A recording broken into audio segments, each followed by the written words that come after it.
Hi, Sandra here from Created in Spain, and today I'm using version 4.016 of Shortcuts, a lot fresh out today.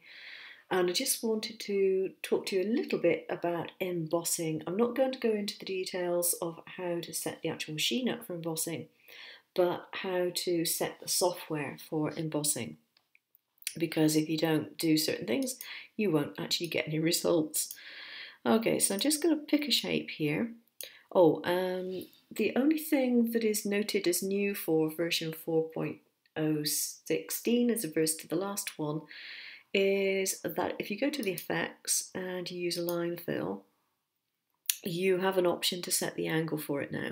The line fill was there before, the angle option wasn't, but that's an option that you can put in. And sometimes it's a nice one to use for embossing and sometimes not. Okay, so you would normally draw your shape and you would have a colour set for your stroke. I wouldn't particularly want a fill colour set. I'd like to see what I'm doing. Put my line down a little bit to 3, just so that you can see the line. That's all it is. And normally what would happen is you would go to your style and it would be set to a cut line. If you do that for embossing, it won't work. You need to have it set to draw pen. And again, when you go to send it to the cutter, you need to have it set to pen setting in the holder, not the blade, okay? If you've got it set to blade, it will not emboss. Now, I also tend to keep mine on origin point, but for embossing, sometimes it can be handy to set it to center point so that it works from the center out for your embossing. That's simply a personal preference.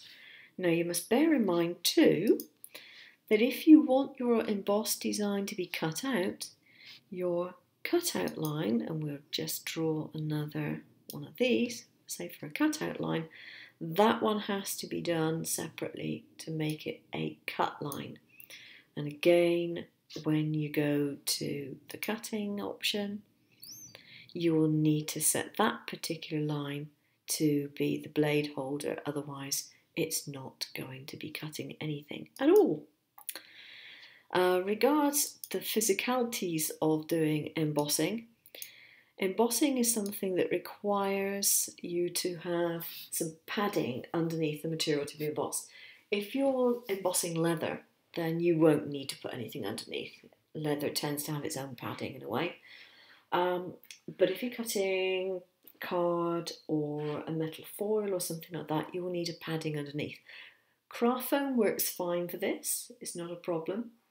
But bearing in mind, if you're actually going to physically try cutting this out afterwards, and with card obviously you can quite easily, you will need to set it up so that your card is hinged over your embossing padding so that you can lift it up, keep it in place and remove the padding to do the outer cut line, because you need to have it in the same place.